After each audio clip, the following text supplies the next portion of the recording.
Hi, Ian. Nice to have you with us again. I mean, this is an interesting one, isn't it? If it's about, excitement in politics, regardless of anyone's allegiances, I mean, we certainly got it at the last election, and we've got this kind of ongoing narrative of this party that was invented 5 minutes ago, suddenly finding itself at the top of opinion polls. We can argue forever as to why that might be, but nonetheless, I think it's reasonable to say these are changing times, and the two-party system appears to be wobbling. I think that's true. I mean, we've seen other parties throughout history who have challenged that two-party system element. You had, for example, the Lib Dems had a real kind of resurgence, and obviously they did pretty well in the last general election as well. But because of our two-party system, there tends to be a cap on what these parties can reasonably achieve. Now, the difference here, as you've said in your opening gambit, Ian, is that the Conservatives, who were previously the incredibly dominant, one of the very dominant parties in the two-party system, are now encountering a real fracturing, which could totally divide them and could change the way they interact with reform. So that's a really important aspect to this. The other element is, of course, Nigel Farage himself, who has, really strong name recognition across the country, which really helps to promote reform's message. Now, the thing that still remains the issue is not only the fact that there are plenty of Conservatives within the party and Conservative voters who would not countenance a deal with reform, and also that two-party system, which does put the brakes on. But then you do have other parties, you talk about the Lib Dems, we talk about the Greens, who are also challenging that two-party system. And I think there is increasing pressure across the political spectrum, left and right, to maybe look at electoral reform. But if you were the Labour Party looking at these polls, looking at the fact that you want to achieve things across a 10-year period, you're not going to put electoral reform anywhere towards the top of the agenda. Absolutely. It's interesting that the top team of Tories, Kemi Badenoch and co, have always, when asked, said, no, we would never do this. And I think I sort of slightly paraphrased Kemi when she said, why would I want to, do business with a party that wants to destroy us? But there was this kind of break from that yesterday. We can have a little listen to this, Zoe. This is Shadow Minister Alex Burghardt, no, me neither, has refused to rule out any kind of pact with Reform UK. He was asked 3 times about this and he wouldn't say no. Let's have a listen. I very strongly believe that Kemi Badenoch is going to be able to lead the Conservative Party to victory at the next election. She's incredibly capable. She's pulled together a very good top team, and she is holding the government to account on its disastrous budget, its failed negotiation over Chagos, its failure to set up a full public inquiry into the rape gangs, and also look, the Reform Party is saying that it wants to destroy the Conservative Party. That's not a basis for meaningful talks. I'm focused on us getting a Conservative majority at the next election. Well, he would say that now, Zoe, wouldn't he? But, I mean, if you look at some of the numbers that have been crunched on this one, that a unified, quote, mega party, it's a horrible expression, could secure 353 MPs, leaving Labour with 174, according to the electoral calculus. I mean, that would be huge, right? I mean, what's not to like for either of those parties? Yes, I mean, if you look at the maths as they are, it almost seems like a kind of open and shut case. But I think that there's a couple of issues. The first is obviously that this is just a poll, and polls say lots of things, and we also have 4 years till the next election. So, feasibly, things can change. A lot of that depends on Labour's success to get its plans through, and I am slightly worried, about the scale of their ambition in terms of being able to achieve that. The other is, what we alluded to earlier, which is that actually there are plenty of people within the Conservative Party, though some may want a deal, that would, as you pointed out, the one nationists, those kind of, the sort of almost centre-right part of the Tory party that was quite dominant for the past few years, which was purged quite considerably actually under Boris Johnson and through the Brexit years, but for whom is still, a big portion of not only the vote but the membership remains, or rather not the membership but the MPs. They would be very worried about a deal with reform. And the other thing is that Nigel Farage, I would imagine, would not want reform to be absolved into the Tories. I think he would want to keep some of that control, some of that, he would want to be seen as the architect of this. Yeah. I think for a lot of Conservatives, that would mean throwing off the Conservative brand. And I think, that can be a huge part of it. Is that going to be a big Reform Party, or is that going to be a big Conservative Party? And that's where some of those political negotiations, I think, would fall away quite quickly. I mentioned Alex Burkhardt there, not necessarily a name that would have full recognition. Here's another MP whose name might not be, or certainly wouldn't have been maybe a few hours ago, Oliver Ryan, the Labour MP. He's only about 11, this fella, but he's, everybody thought, he's a rising star. But now he's been unmasked, always that expression, as the second Westminster member in this, what's being called a vile WhatsApp group, all sorts of racist, anti-Semitic, sexist, homophobic comments in there. I still don't understand, Zoe, why anybody in today's day and age are not aware of the old WhatsApp trap, which seems to have taken down coppers and high-profile people all over the place. And yet here we had at least 2 MPs that we know not being particularly pleasant on the group known as Trigger Me Timbers. Yeah, this is really disappointing. And I think, as you pointed out earlier, Labour and parties on the left do tend to be, they tend to want to present themselves as often the moral high ground on these things. They don't want to be seen as in any way racist, sexist, misogynistic, anti-Semitic. And, when you're in government, you have to hold a really high standard. And I am shocked that they would have this kind of big WhatsApp group where they feel, not only that they hold these views and feel they're acceptable to make jokes about minorities in this way, but that they would feel able to do it in a group with other people in there. I mean, that to me is such, that alone is a sin, that level of naivety when you are a government minister. And I think the Labour Party, I think there are people in there who are really, they really care about these things, and they are progressives. And just like there are in all parties, there are people in there who hold these kind of views, and they need to be called out for them. It's not acceptable in any political party, and I'm glad to see that he resigned. But I think Labour maybe need to confront the misogyny and the anti-Semitism and the racism within their ranks and make sure they're stamping it out. They're the governing party. Indeed. And it always strikes me as kind of curious how involved some people get with these kind of WhatsApp groups. I mean, you look at somebody like me, Zoe, you see cool young buck, clearly tech savvy, knows his stuff. I was on WhatsApp before anybody had heard of flipping WhatsApp. I don't think in the entire time I've been on WhatsApp I've sent 2,000 messages. And yet this guy sent 2,000, this is Oliver Ryan, 2,000 just in this one group. I mean, how do you find the time to even do that? I mean, we know that politics now is done on WhatsApp, and that, as you say, has been an issue for lots of people. I mean, remember Matt Hancock? I was just thinking that, yes. All sorts of issues.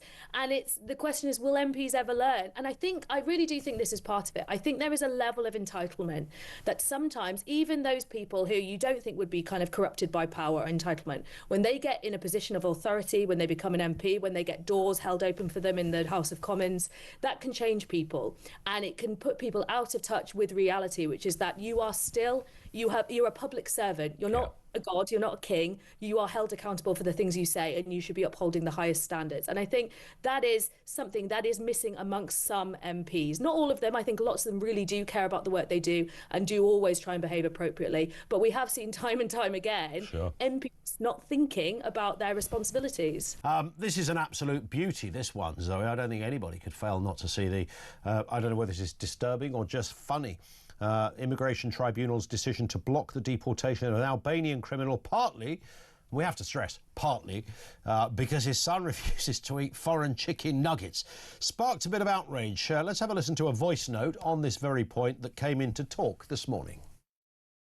Just a quick one on the old chicken nugget debate.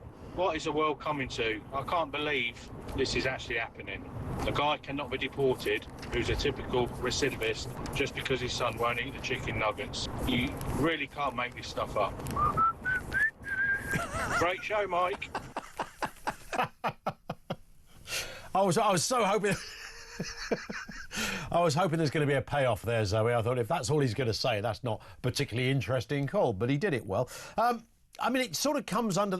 I know the Home Office have appealed this, and I think it's still pending a full decision. But you do wonder how that could even be entered into any kind of evidence or conclusion, unless you can tell us differently, Zoe.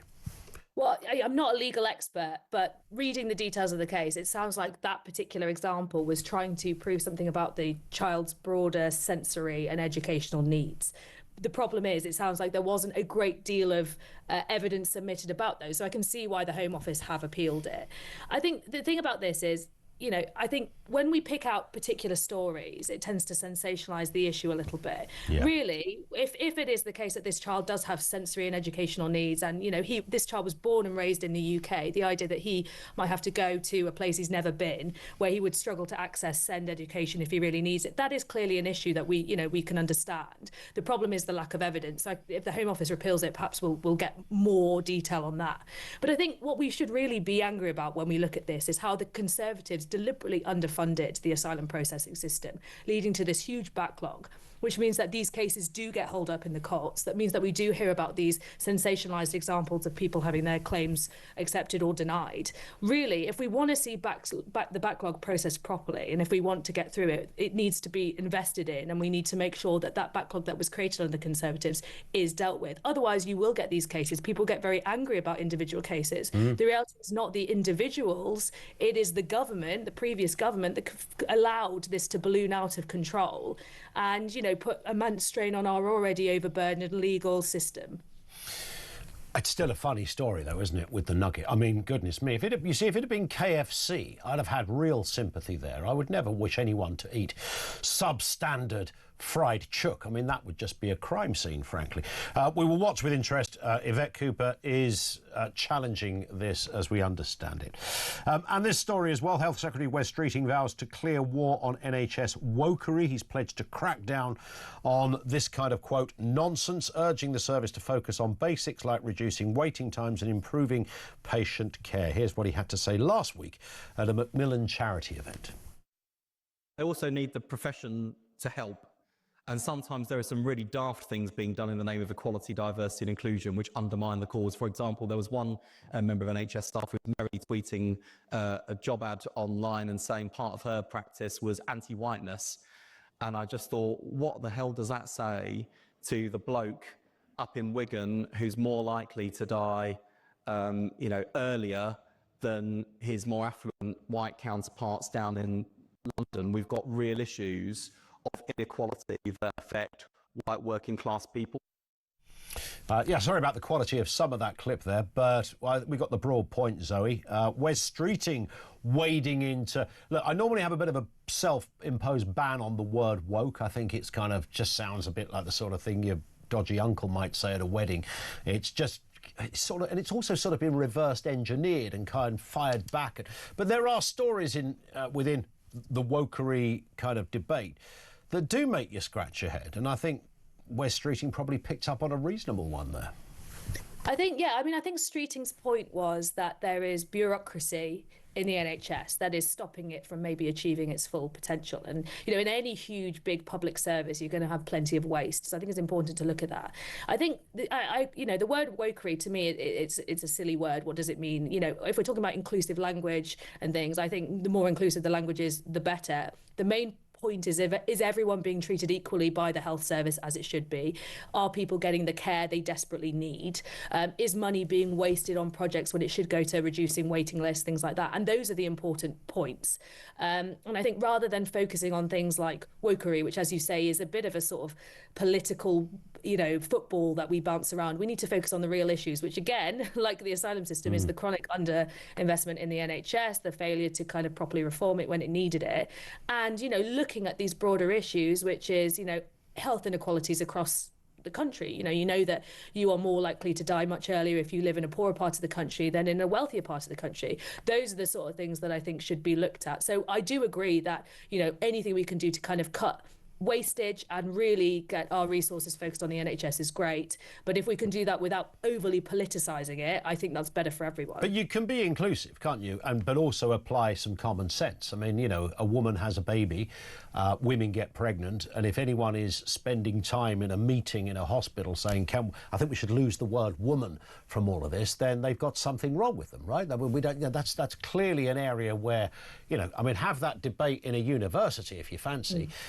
Certainly not in a place that's facing a brutal uphill struggle to sort the nation's health. I think the best approach to this is always to try and be nuanced and ask people personally, individually, what they want. If people want to have their pronouns respected and they want to be referred to in a certain way, I think it's what skin is it off anyone's nose to do so. Equally, I, as a woman, if I was seeking healthcare, and we know women are subject to medical misogyny all the time, I would like if they called me a woman. To me, it seems actually that is common sense. You treat people with respect and dignity. If they ask to be referred to in a certain way, you respect that. And, I think that should really be the end of it. I don't think it needs to be a huge political debate. And I do think that political debate sometimes subtracts from the real issues, which is what is going on with our health system. And finally, this one, I don't know what there is to comment on this other than, wow, aren't beavers cool? Because a colony of beavers in the Czech Republic completed a dam project that had been stalled because they couldn't get it was running out of money and stuff was going wrong and they couldn't get the engineering. So the beavers built dams in planned locations which restored the wetlands. This was decades after there'd been a lot of military activity in the place. Ecologists praised the beavers, predicting long-term benefits of species like stone crayfish and frogs. And who doesn't like a frog either? I mean, we underestimate nature sometimes, Zoe, but there it is. Not just working hand in hand with nature, but they were doing it better than us. Absolutely. And I think, there has been, when we talk about development and planning, we're talking about construction workers and how we get everything through our system. Maybe we just need to, reintroduce beavers, because apparently they can do it way quicker than we can. And I think it is actually a real testament to nature and making sure that we are keeping an ecological eye on our system, because clearly these systems have existed for hundreds and hundreds and thousands, millions of years. And as much as, human progress has been great, in some ways, why not, why not just get a load of beavers this is going to sound like a terribly naive question. Do we have beavers in the UK? We have otters, don't we? Or is it otters we don't have? I don't think we have beavers, but someone might want to fact check that. There might be some, yeah. We had them once, but we don't have them anymore. See, an otter, they're a bit ridiculous, aren't they, with those little eyes going, oh, look at me, I'm really cute and everything, but come near me, I'll have your face off. They are that kind of... They're very scary, actually. Yes, you're otter. I have dreams about sort of Hitchcock-like dreams. Forget the birds. The otters are coming. Listen, Zoe, great to have you on again. Thank you for your time. Zoe Grunewald, who is, of course, political journalist and broadcaster with us on the programme.